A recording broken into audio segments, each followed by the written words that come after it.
The ICC Women's T20 World Cup 2023 has been an exhilarating ride so far, with young players shining through and experienced heads delivering under pressure. We're almost at the halfway stage. Can India continue their fantastic start to their campaign, or are there any surprises in store on this doubleheader in Cape Town? It's time to turn it up.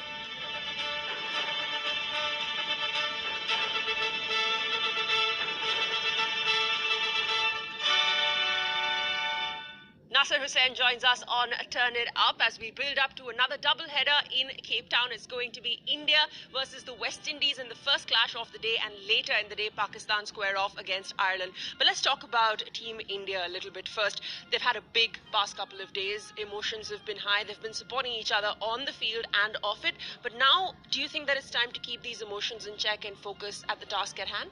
Yeah, I think so. You know, this is a major world tournament. India have been building towards this. India have been getting better year on year. They had a fantastic win against Pakistan, who are here practicing today. That was a great game of cricket at Newlands the other night.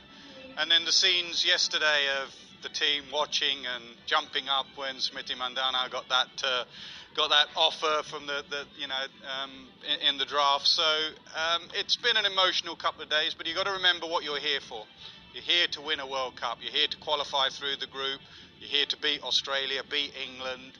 The only way to be more successful is by winning games of cricket, and that's what India or any team in this competition have got to focus in on.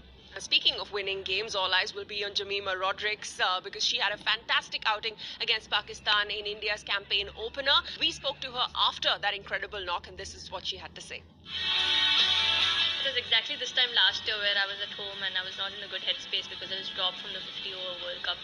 That was the most toughest time for me. There were so many times I'd given up. I didn't have the strength to carry. And I know a lot of people say you need to back yourself, you need to motivate yourself. But when a person is going through, they only know what they're going through. We worked out a plan. Like in a week, I had to play 2 games, like more match time, and the rest I would practice. Sunday is my off.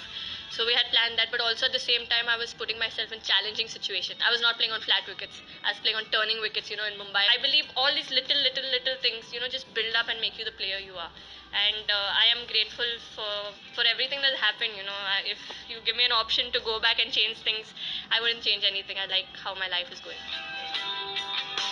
They say adversity more often than not brings out the best in a player. It's happened to you. You made your test debut in 1990 and then waited 3 years before you played your next test match. The same thing has happened to Jemimah Rodrigues. She's had a bumpy ride up until this T20 World Cup, but she's handled it very well. She has, and that's the thing you don't see. We see cricketers on your screen or at a cricket ground. The emotions the other day of Jemimah when she got those runs, you could see how much it meant to her, really. So it's part of being a professional cricketer that you do go ups and downs. You want to be there, you want to be playing, and you think of all the World Cups you've missed out on. Jemimah has missed a couple, so she's making up for time. One thing I know is she's a high-class player. Fantastic. But in the other corner this time around will be the West Indies. They've lost 14 T20 internationals on the trot. How do you see them getting their campaign back on track here in South Africa? For me, with them, it's runs, really. They just rely so much on Hayley Matthews for their runs. Even the other day, I think Hayley got 8 boundaries and there was 8 from the rest of the team in 20 overs, and that's been the pattern for a year or two, especially with Deandra Dottin not been in there. Stefanie Taylor's come back in, but it's going to take time for her to get back to the pace of international cricket, especially in a World Cup. So it's going to be difficult. I think they should play an attacking brand and style, and that's very easy to say. But what I've liked is, like Pakistan the other day, they gave it a go.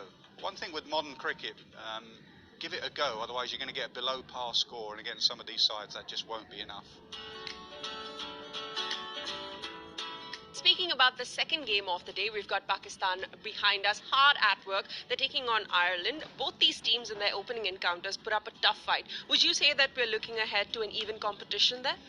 Yeah, I think so. Ireland went to Pakistan and beat them, so definitely Pakistan won't be taking Ireland lightly. And from what I saw yesterday against England, who are one of the tournament favourites, at phases in that game, Ireland were excellent. The power play, they were brilliant. Their top 3 played really well.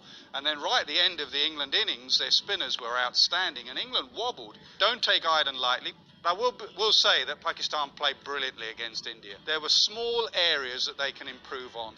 One, fielding. I thought they dropped some catches and they were a bit misfielding in the deep. Balls were going through. Their batting lineup, Aisha Nazim, I think needs to be one place higher, and their death bowling. It's an area that you have to get right. You're bowling at the end of an innings. There you have it. We're looking ahead to an exciting day of cricket. Nasser, thank you